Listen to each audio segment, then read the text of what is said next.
Hello everyone, weekly market analysis start करते हैं। और वीकली मार्केट एनालिसिस बहुत ही ज़्यादा इंपॉर्टेंट है क्योंकि जो भी लोग बड़ी कैपिटल वाले हैं वो वीकली चार्ट के हिसाब से इन्वेस्ट करते हैं, अपनी पोजीशंस को होल्ड करते हैं। और जो ऑप्शन सेलर्स हैं, ऑप्शन राइटर्स हैं, वो भी वीकली कैंडल के हिसाब से और वीकली चार्ट के हिसाब से अपना इन्वेस्टमेंट या ऑप्शन सेलिंग करते हैं। तो चलिए क्विकली स्टार्ट कर लेते हैं और ये वीडियो बहुत ही इंपॉर्टेंट होने वाली है।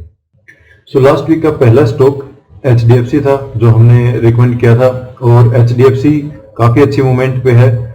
मंडे की ये कैंडल थी जो मंडे को बनी थी, ये वाली कैंडल थी और इसकी हाई के ऊपर बाई करना था और यहाँ पे चल रहा है लगभग 50 से 70 पॉइंट का हाई लगा के आया है और 300 क्वांटिटी का लॉट है।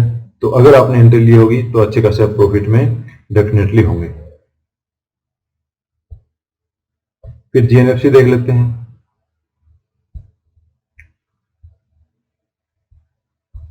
GNFC में मंडे को ये कैंडल बनी थी, ये वाली कैंडल, और इसके ऊपर एंट्री हो गई होगी और आपका स्टॉप लॉस भी हो गया होगा। So that is perfectly fine.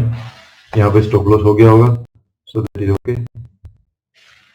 Daily time frame के हिसाब से मैं आपको बता रहा हूँ, जो स्टॉक्स हमने बताए थे वो डेली के हिसाब से थे,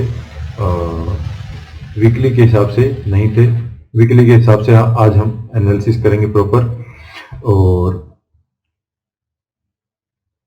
जो मंडे लास्ट फ्राइडे के जो कैंडल थी उसके ऊपर कोटक बैंक के हमने रिकमेंडेशन दी थी, लेकिन प्राइस उसके ऊपर गया नहीं, स्ट्रेट फॉरवर्ड नीचे आया। और ये मैंने अपनी वीडियो में बताया था, अगर मार्केट गैप डाउन होती है या फिर मंडे को स्ट्रेट नीचे आना स्टार्ट हो जाती है तो एंट्री ट्रिगर नहीं होगी।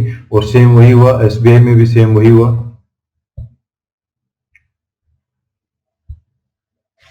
SBI में भी जब 40 के यहाँ पे RSI 40 का सपोर्ट ले रहा था तो ये कैंडल बनी थी और इस कैंडल के हाई के ऊपर हमारी एंट्री होनी थी, लेकिन हुई नहीं क्योंकि मंडे से मार्केट कंटिन्यूस डाउन आना स्टार्ट हुई। तो लास्ट वीक बहुत अच्छा नहीं गया, एक स्टॉप लॉस हुआ, एक HDFC चला और 2 में एंट्री ट्रिगर नहीं हुई। सो ये वीक बहुत इंपॉर्टेंट है और इस वीक का एनालिसिस क्विकली देख लेते हैं। ये देखिए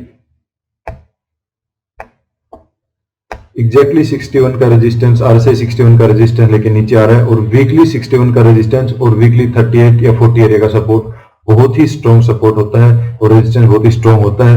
आप देख सकते हैं चार्ट में, जहां जहां मैं मार्क कर रहा हूं, कितनी बार 60 पे रजिस्ट करके प्राइस आया है। यहां पे कोशिश की थी ऊपर जाने की। So this is the 5th time की 61 पे रजिस्ट लेके प्राइस नीचे आ रहा है। तो ये बहुत स्ट्रॉन्ग रेजिस्टेंस था और काफी टाइम से ये कंसोलिडेशन मोड में है, तो इसका रिकमेंडेशन लास्ट वीक नहीं होना चाहिए था। लेकिन वीकली चार्ट एनालिसिस ना होने की वजह से डेली के हिसाब से मैंने इसको रिकमेंड किया था। सो फिर SBI देख लेते हैं। ये देखिए SBI में एग्जैक्टली 61 का रेजिस्टेंस लेके और प्राइस नीचे आ रहा है वीकली टाइम फ्रेम पे और इनफैक्ट ये रेंज शिफ्ट इसकी हो रही है। सो अगर आप इस स्ट्राइक प्राइस का ऑप्शन सेल कर सकते हैं तो बहुत ही अच्छा प्रीमियम मिल जाएगा। और वीकली 61 का रेजिस्टेंस और 40 का सपोर्ट ऑप्शन सेलर्स बहुत ज्यादा यूज करते हैं। इनफैक्ट बैंकिंग सेक्टर में सबसे ज्यादा RSI 61 एरिया और 38 एरिया का सपोर्ट और रेजिस्टेंस यूज होता है। तो अगर आप इस स्ट्राइक प्राइस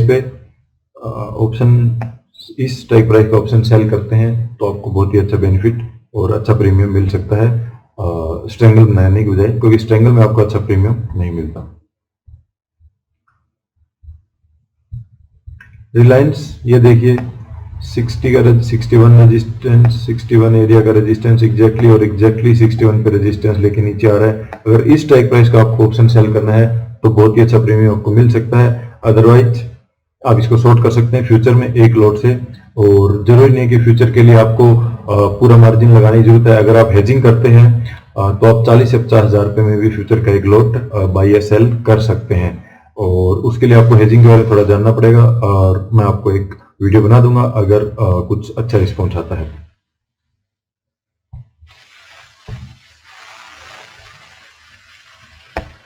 फिर JSW स्टील है, ये देखिए यहाँ पे प्राइस 61 के नीचे आया था, 61 का रेजिस्टेंस, ऑलमोस्ट 60 एरिया का रेजिस्टेंस, 61 RSI 61 का रेजिस्टेंस और 5th टाइम RSI 61 का रेजिस्टेंस है। और जो लास्ट कैंडल बनी है वह अगर आप देखेंगे तो ये देखो प्रीवियस कैंडल को टोटली इसने कवर कर लिया, इसको डार्क क्लाउड कवर बोलते हैं।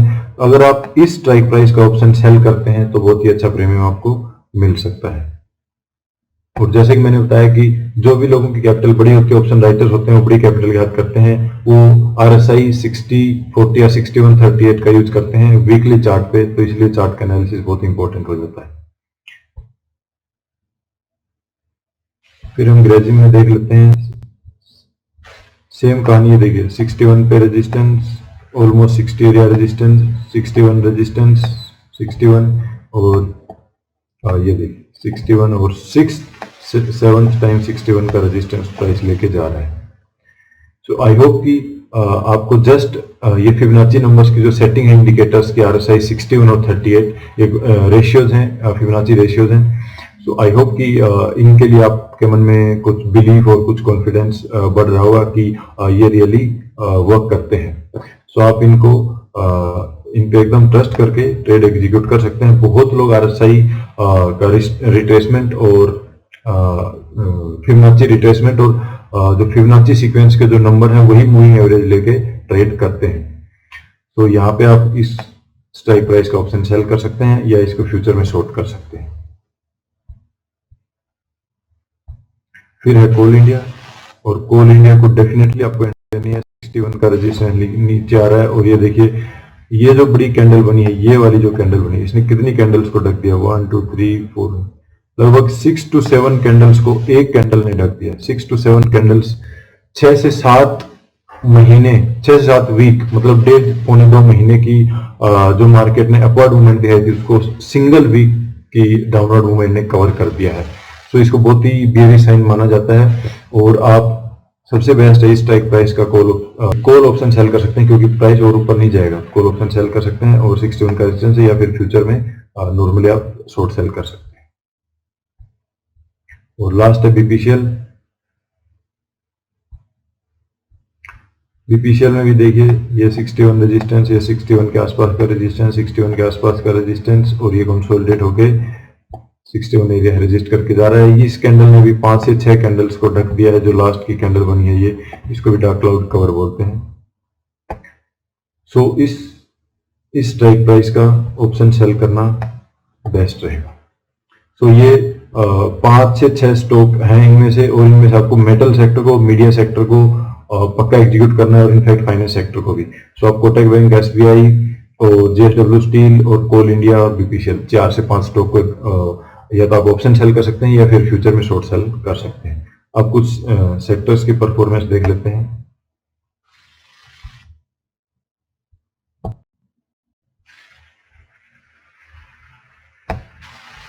So metal sector weekly time frame है, और मेटल सेक्टर में 61 का रेजिस्टेंस है। सो डेफिनेटली जो भी मेटल के स्टॉक्स होंगे वो आपको वहां पे ऑप्शन सेल कर सकते हो या शॉर्ट सेल कर सकते हो। काफी अच्छी कंफर्मेशन है।